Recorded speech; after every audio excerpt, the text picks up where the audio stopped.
There is a strength in stillness that most people will never understand, because it does not shout, it does not chase, and it does not seek to be seen, but it is felt by everyone. We live in a world that celebrates noise, fast answers, loud confidence, constant movement, but true intelligence, especially in women, is often quiet, not because it is afraid, but because it is centered, grounded, whole. A highly intelligent woman is not always the one with the highest degree or loudest opinion in the room. She's the one who can walk away from chaos without needing to prove a point. She's the one who doesn't confuse attention with respect. She's the one who knows the way I treat myself sets the tone for every relationship I have. So this is not a talk about how to impress. It is not about becoming perfect. It is about becoming aware. Because the moment a woman becomes aware of her habits, of how she moves, thinks, reacts, she unlocks a quiet power that changes the atmosphere in every room she enters. Let's walk together into that awareness. Let us begin. There is a difference between being silent and being still. Many people remain quiet on the outside, yet their minds run like a crowded marketplace, full of noise, bargaining for approval, afraid of judgment, craving applause. But a highly intelligent woman learns something few ever do. Inner silence is not about removing sound. It is about removing conflict within. She doesn't avoid people to protect her peace.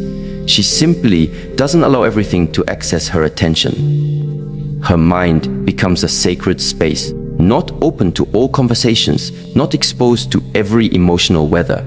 And this is not born of arrogance. It is the fruit of clarity, the kind of clarity that is born from repeated experiences of what happens when you trade your inner calm to solve outer chaos. She has learned through life, perhaps the hard way, that constantly engaging in arguments to prove her worth, constantly explaining her boundaries, constantly reacting to others' emotions, it doesn't bring peace. It only exhausts her.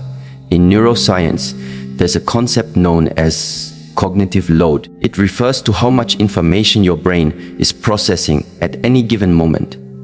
Too much stimulation, whether from negative conversations, emotional conflict, or even overthinking, triggers stress hormones like cortisol. Over time, this overload weakens the prefrontal cortex, the area responsible for decision-making, self-control and empathy. But when a woman learns to guard her inner silencer, she protects that sacred space. She gives her mind and body the space to regulate. And this simple act becomes the foundation of emotional intelligence, not just in theory, but in how she shows up in relationships. Imagine a woman who is always reacting. Her partner says something insensitive, and instantly she snaps back. Her boss overlooks her work, and she's boiling inside. Her friend forgets to call, and she takes it as rejection. Her life becomes a series of emotional roller coasters, exhausting, ungrounded, unstable. Her nervous system never feels safe. But now, imagine another woman. Her partner raises his voice. She pauses, breathes, and in that pause, she doesn't just hear his words, she sees his pain. She doesn't match his chaos. She stands in her own calm, and from that calm, she chooses a response that is wise, not reactive. This is the power of inner silence. It is not weakness, it is mastery, and it transforms how people treat you. In Eastern teachings, there is a phrase, "The wise one drinks water, but hears the ripple." It means she not only lives but listens deeply to life. She feels energy. She notices when someone's smile doesn't match their eyes. She senses what is unsaid in a conversation. Because her mind is not full of noise, she sees clearly. A woman like this becomes a mystery to others. Why? Because she is not predictable. She doesn't fight every battle. She doesn't attend every drama. She doesn't participate in every argument. And in a world addicted to reaction, her restraint becomes magnetic. People feel something different in her presence, a groundedness, a quiet knowing. And yet this silence is not just spiritual, it is practical. In the world of relationships, it is the difference between conflict that escalates and connection that deepens. There's a story of an older woman in a village who was known for resolving disputes between couples. People would go to her, expecting advice, but she would often sit in silence for long minutes, eyes closed, simply listening. When asked why she delayed speaking, she said, "I wait for the truth to rise from the silence, not the anger, not the fear, the truth." This is the kind of woman who doesn't speak from her pain. She waits until her wisdom has returned. And only then does she offer words. Science supports this. Studies show that when you give your mind even 90 seconds of silence after emotional stimulation, the amygdala, the brain's emotional center, calms down, allowing the logical brain to re-engage. Meaning, if you wait just a little before reacting, your chances of saying something wise instead of something you regret increases dramatically. Highly intelligent women understand this, and so they practice silence, not just in meditation or morning rituals, but in the middle of the storm. When insulted, they don't rush to defend. When misunderstood, they don't panic to explain. When ignored, they don't shrink. They stay still inside, and from that stillness, the next step is clear. But this silence does not mean absence of emotion. On the contrary, it means they feel everything.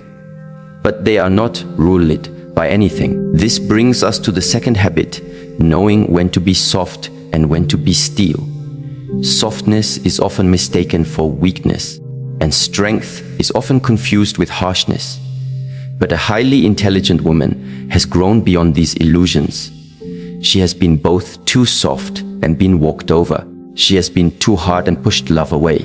And now, through reflection and self-awareness, she carries both softness and strength in perfect tension. Emotional discipline is the secret art she practices daily, not for the sake of others, but because she respects her own energy. She knows that reacting in anger may feel powerful in the moment, but it depletes her.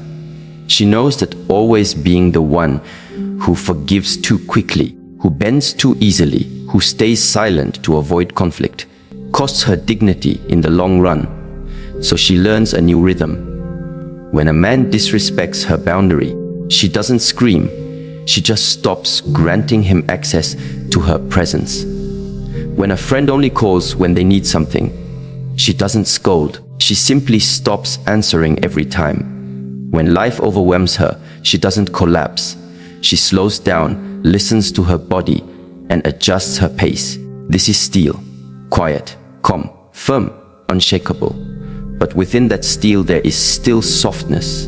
The softness to forgive without becoming foolish. The softness to cry without becoming unstable. The softness to love deeply without losing herself. Psychologists describe this as emotional flexibility, the ability to shift between emotional states without becoming stuck. It is not the absence of feeling, but the presence of choice. In relationships, this creates trust. Men, for example, feel more emotionally safe with a woman who can feel deeply, without drowning in her emotions. A woman who can communicate her needs with clarity, not through blame or guilt. A woman who can hold herself with grace, even when things don't go her way. This is not performance. This is maturity, and it draws real intimacy. There's a story of a woman whose husband became cold and distant. For months, she tried everything. Conversations, tears, even silence. But nothing changed. One evening, instead of repeating the same patterns, she calmly said, "I love you, but I will no longer carry the burden of this relationship alone. I am here if you want to rebuild, but I will no longer beg for your presence." That was the first time he truly heard her. Not because she was louder, but because she was clearer. Her words were not emotional threats. They were grounded boundaries, and he could feel the steel beneath her softness. This is the kind of woman people respect. Even if they don't agree with her, they know she means what she says. Her presence is not chaotic. Her love is not desperate. Her emotions are not uncontrolled. She brings peace, and people either rise to meet her or fall away on their own. From a neurological perspective, this emotional regulation strengthens the stars prefrontal cortex, creating a loop of greater resilience. When a woman regulates her emotions well, she creates more safety in her relationships. And when her relationships feel safe, her brain becomes more flexible and adaptive. It's a cycle of self-mastery. But it starts with one habit: pausing, taking a breath before speaking, asking herself, is this reaction aligned with the woman I am becoming?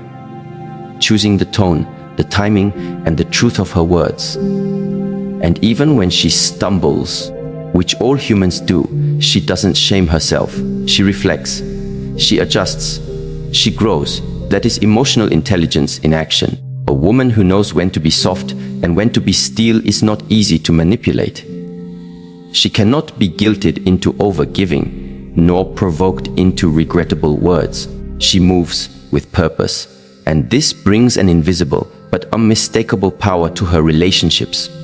She doesn't rely on dominance or submission. She lives in balance, and this balance of silence and discernment, of softness and strength, becomes the foundation of her leadership, her love, and her legacy. There is an invisible skill possessed by highly intelligent women that is often overlooked in a world that prioritizes how loudly someone can speak. That skill is observation. She has trained herself to notice, to listen beyond the surface, to remain grounded in awareness, even when the world rushes her to react. This habit is not born from fear, but from discipline. It is a quiet form of power, choosing to understand before being understood. A highly intelligent woman observes more than she speaks, not because she has nothing to say, but because she knows that most people listen only to respond, not to understand. And she has no desire to waste her energy in shallow conversations or surface-level connections.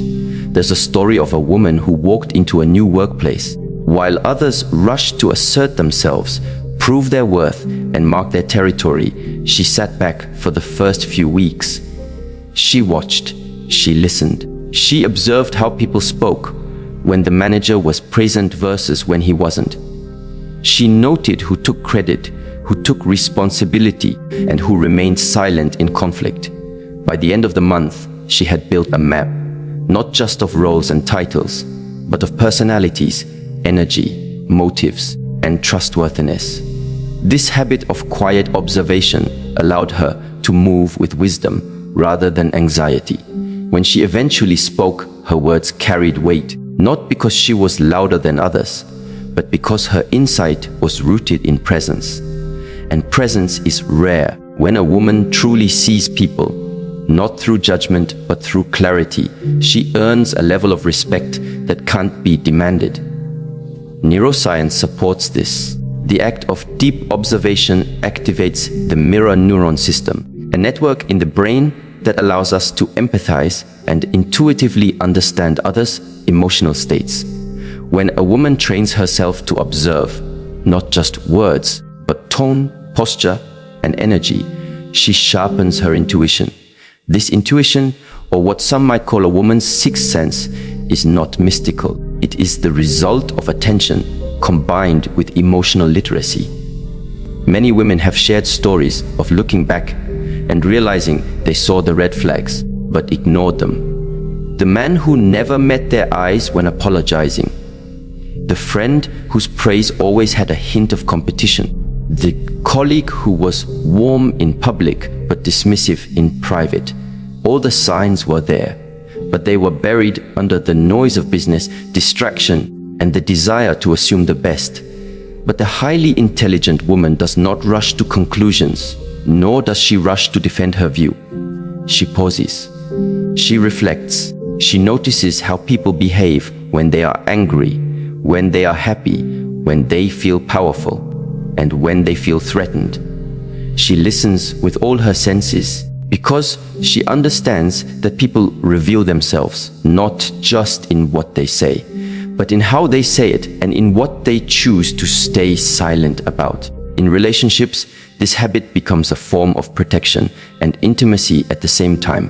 A woman who observes is not easily fooled by charm. She sees beyond the curated image. She notices the gaps between someone's words and their actions.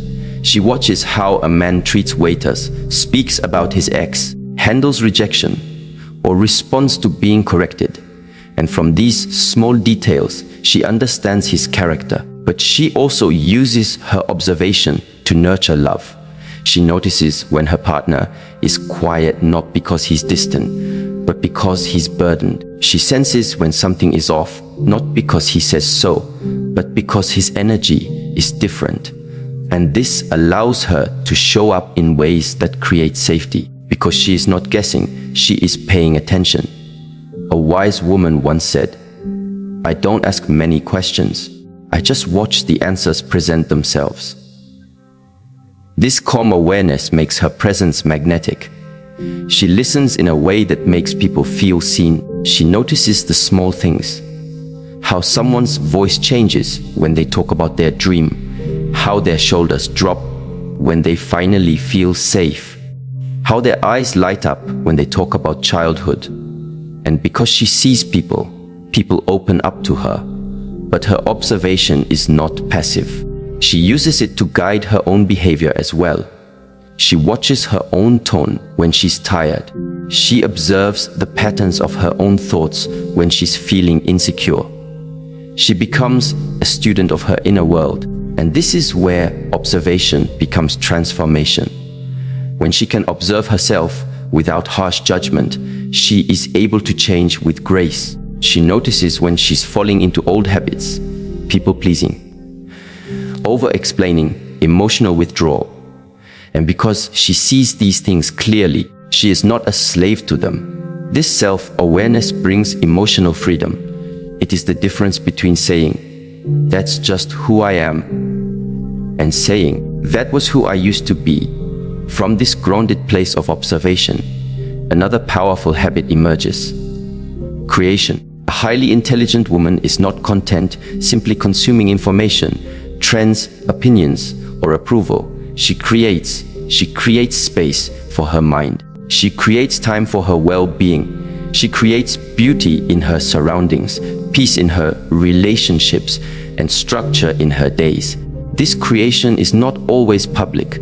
It may not show up on a stage or in a portfolio, but it is real. She writes in her journal. She prepares her meals with intention. She crafts her morning with care. She shapes her environment with purpose. And in doing so, she reminds herself daily, "I am the author of my life," not a passive character waiting for something to happen. There is a difference between movement and motion. One is led by clarity, the other by habit.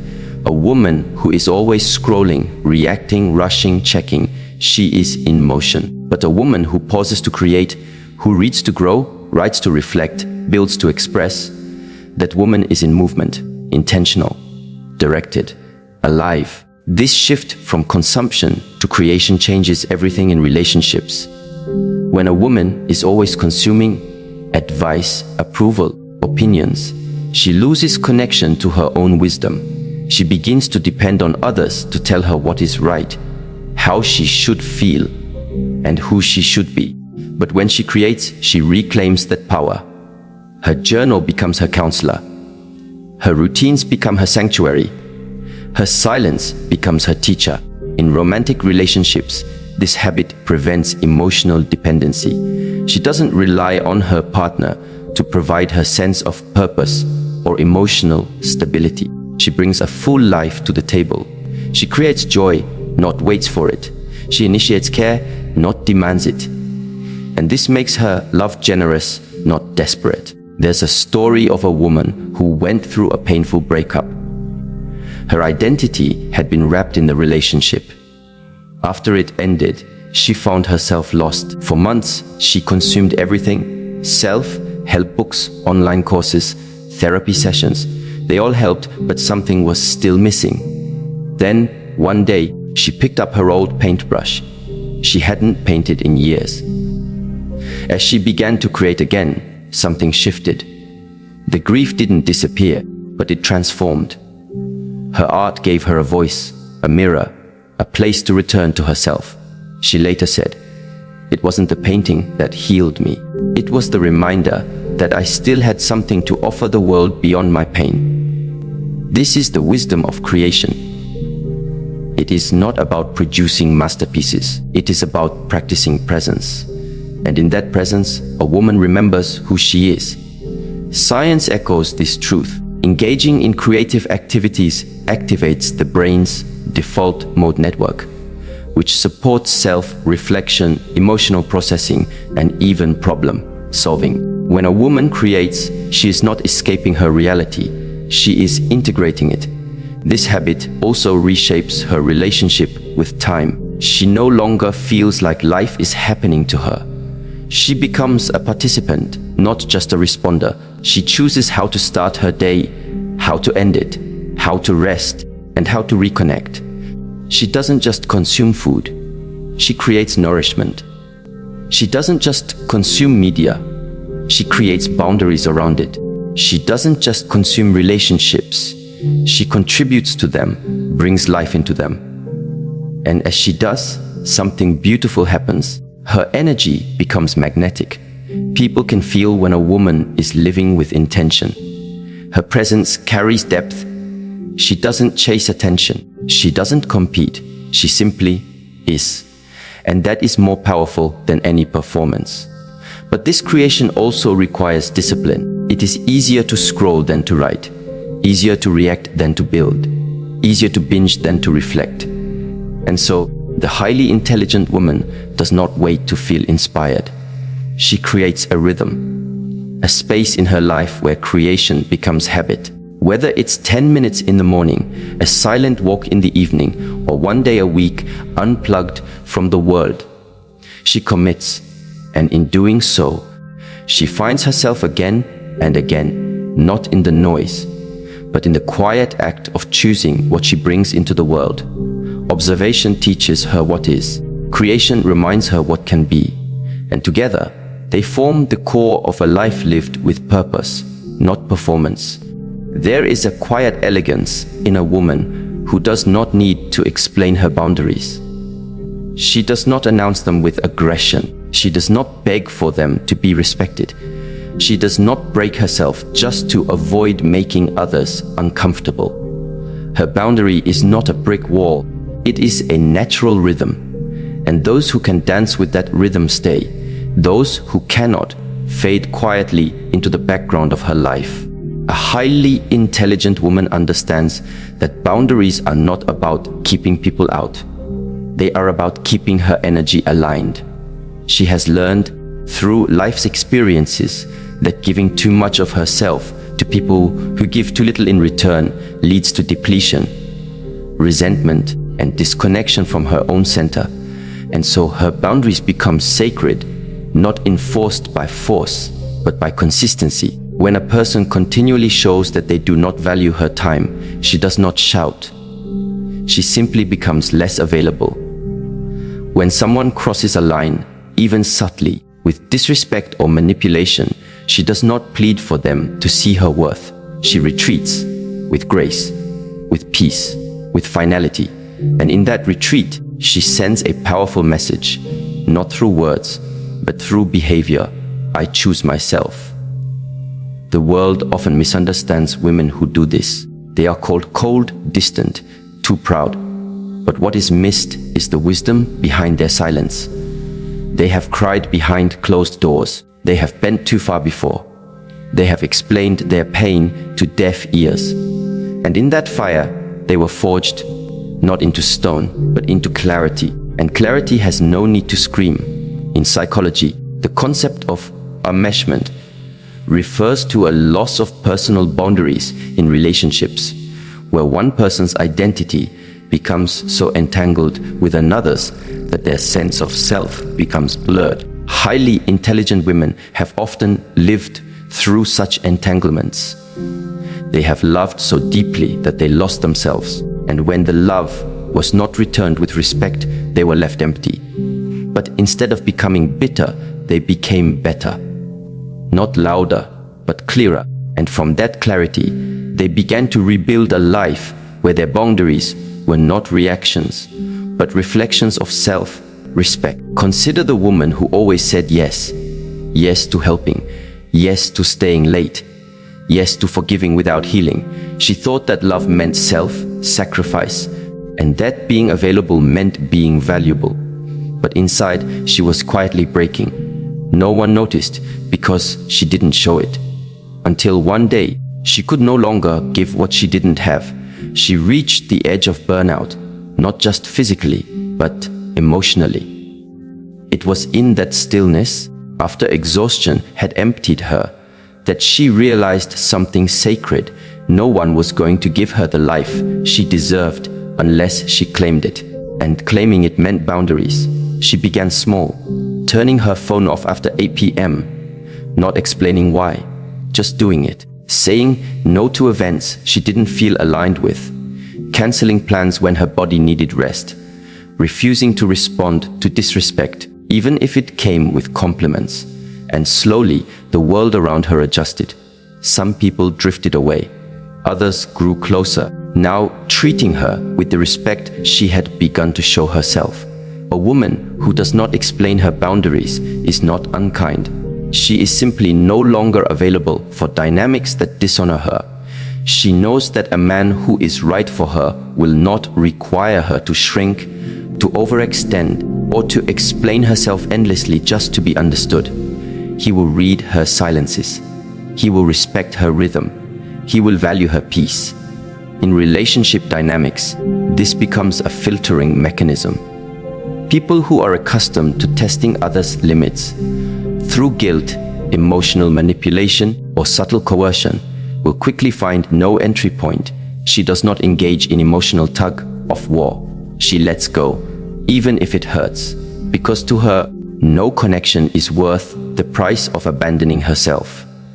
There is a quote that says, "Your boundary is not up for discussion. If someone doesn't like it, they are free to walk away."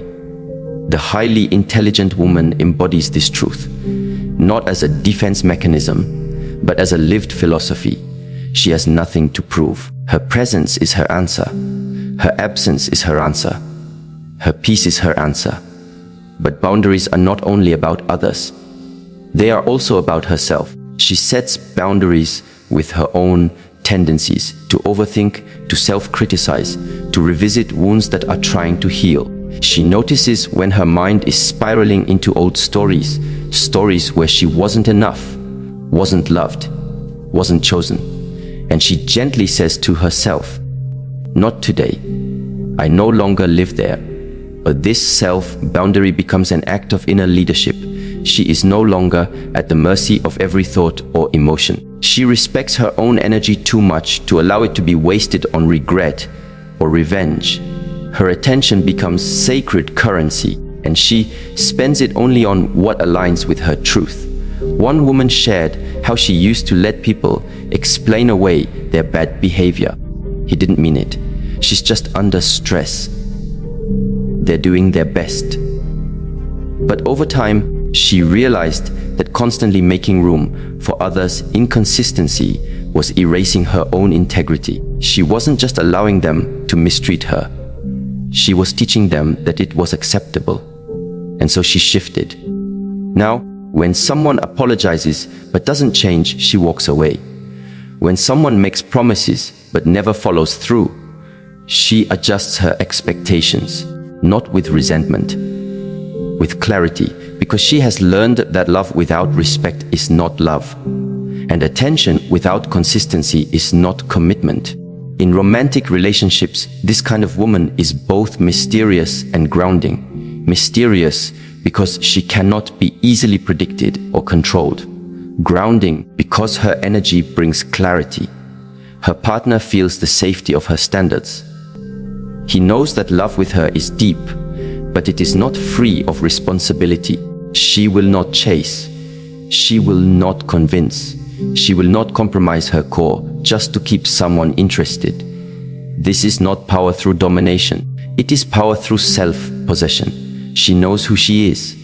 She knows what she values. And she knows that anyone who tries to cross her limits under the disguise of love is not offering love at all. Eastern philosophy teaches that a woman in harmony with herself becomes like water, soft, yet able to shape mountains. She does not resist life, but she flows with it. And part of that flow is knowing when to say no, when to step back, when to protect the space that allows her to flourish. That protection is not always obvious. Sometimes it's turning off the news. Sometimes it's not engaging in family drama. Sometimes it's not giving an emotional response when someone is clearly trying to provoke one. And sometimes it's simply choosing silence instead of arguing with someone committed to misunderstanding her. There is great peace in not needing to explain everything, in trusting that what is aligned will stay and what is not will fall away. Boundaries are not built in one day.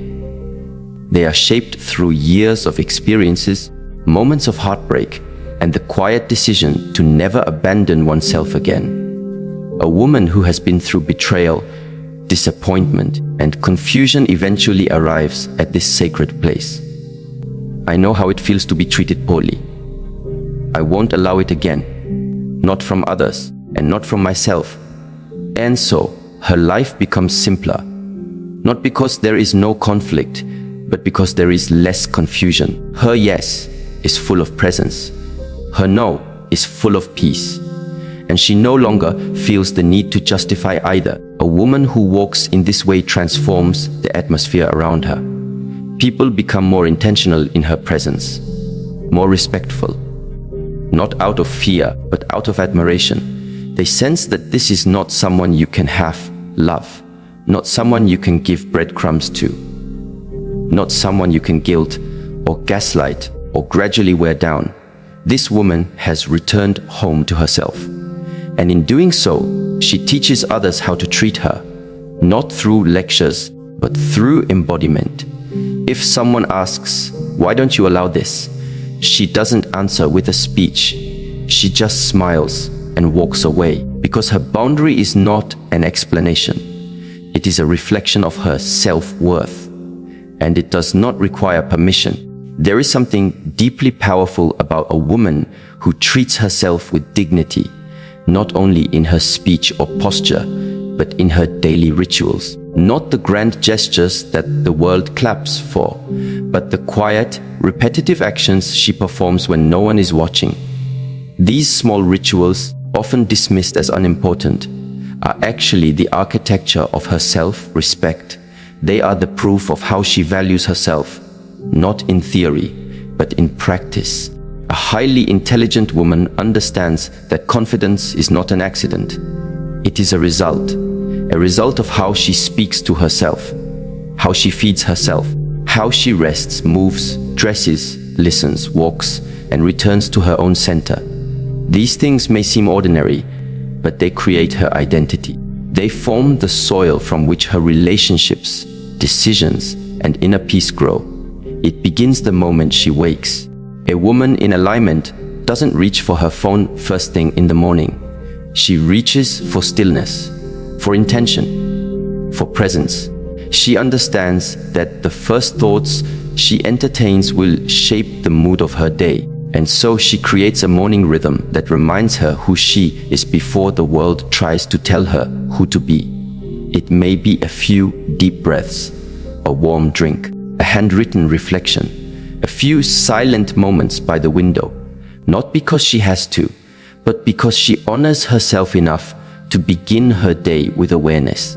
There's a story of a woman who was constantly exhausted, not just from work, but from the emotional demands of everyone around her. Children, co-workers, a partner who took more than he gave. She began to lose her sense of self. Her mood became reactive, her body always tense. One day, she was given a simple suggestion: spend 10 minutes each morning doing something just for herself, something that grounds her. At first, she resisted. That won't change anything, she thought. But she tried. Just 10 minutes, sitting quietly with a journal. No interruptions, no phone, no noise. In 3 weeks, everything changed. Not because her life got easier, but because as she became more stable, she noticed she was less reactive. She made better decisions. She felt more rooted in her conversations. That simple ritual, 10 minutes a day, became her sanctuary. What this reveals is simple. Self-respect is cumulative.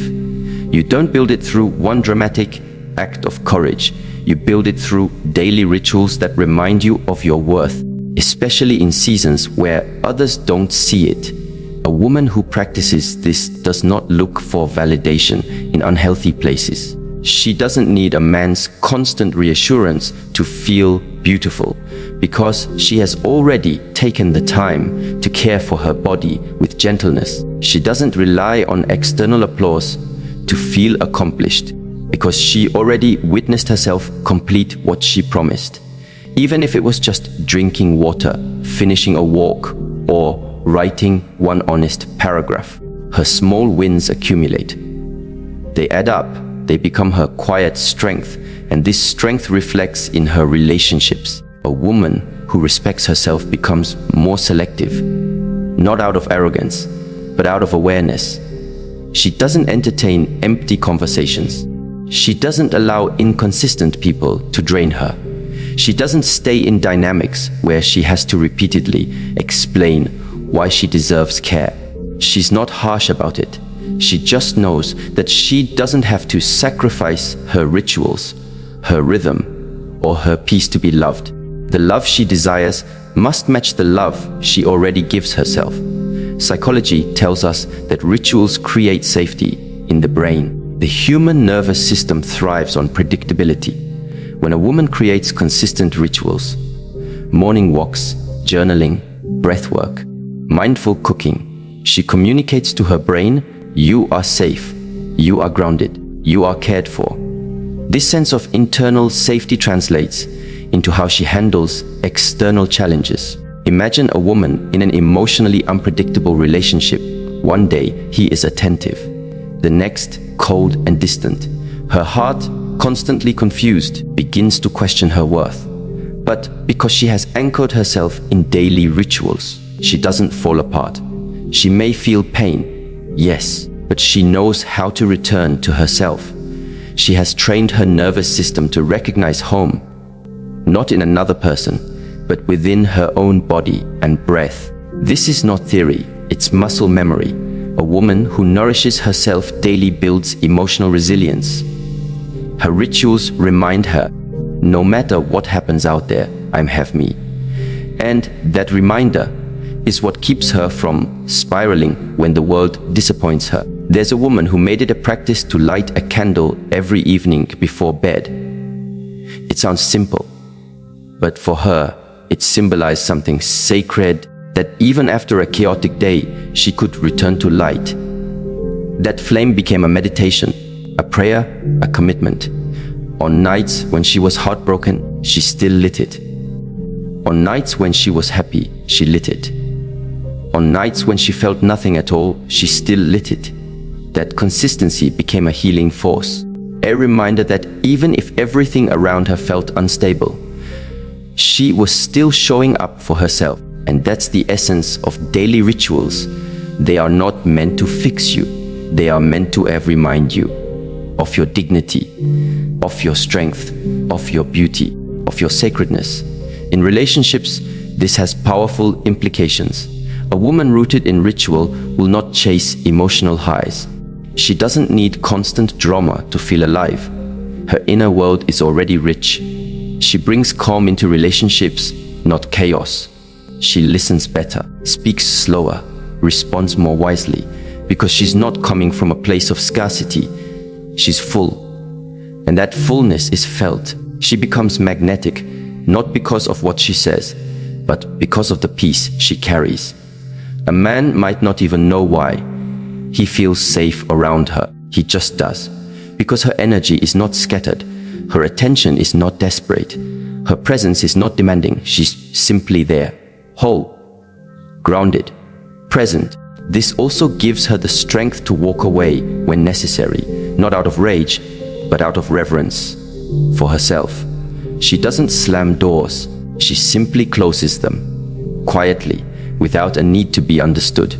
Because her rituals have taught her that solitude is not punishment, it is a return. She knows how to be alone without being lonely, because in her rituals, she has befriended herself. One of the most powerful things a woman can do is to treat herself the way she wishes others would treat her.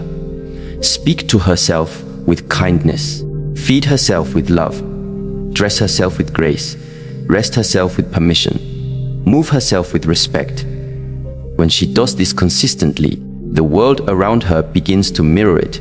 There's a well-known saying, you teach people how to treat you by how you treat yourself. This is not just a concept, it is a pattern that plays out again and again. When a woman constantly abandons her own needs to please others, people begin to believe that her needs don't matter. Not because they're cruel, but because she modeled that behavior. But when she consistently honors her own space, energy, and rhythm, others learn. This is a woman who must be met with presence or not at all. In the realm of self-mastery, rituals become more than habits. They become spiritual practices, a way of saying every single day, I am worthy, I am whole, I am responsible for my energy. And this responsibility is not a burden, it is a liberation, because once a woman claims it, she no longer waits for others to fill her cup. She fills it, daily, carefully, joyfully. In Eastern philosophy, there is the idea that the way you do one thing is the way you do everything. How you fold your clothes, how you pour your tea, how you take your steps, all of it is a reflection of your inner state. A woman who rushes through her day with tension may not even notice the toll it takes on her relationships. But a woman who pauses to breathe while tying her hair, who arranges her home with intention, who sits with her meals, she brings that same presence into her interactions with others. Presence is the fruit of ritual, and presence is love's greatest offering. Imagine being in a relationship with someone who is fully present, who doesn't check their phone while you speak, who remembers what you said yesterday, who notices your mood before you say a word. That kind of attention is rare, and it begins with how one treats themselves, because a woman cannot offer presence to another if she is absent from herself. So these daily rituals, though small, are not insignificant. They are the roots of her inner garden. If she neglects them, her energy becomes fragile. But if she waters them, her energy becomes a source of strength, not just for her, but for those around her. There is no perfect ritual. Some women dance each morning, others sit in stillness, some write letters they'll never send. Others walk in nature, barefoot, feeling the earth.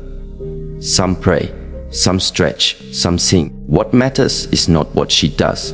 What matters is that she does it for herself, not to perform, not to impress, but to return. Return to center, return to self, return to truth.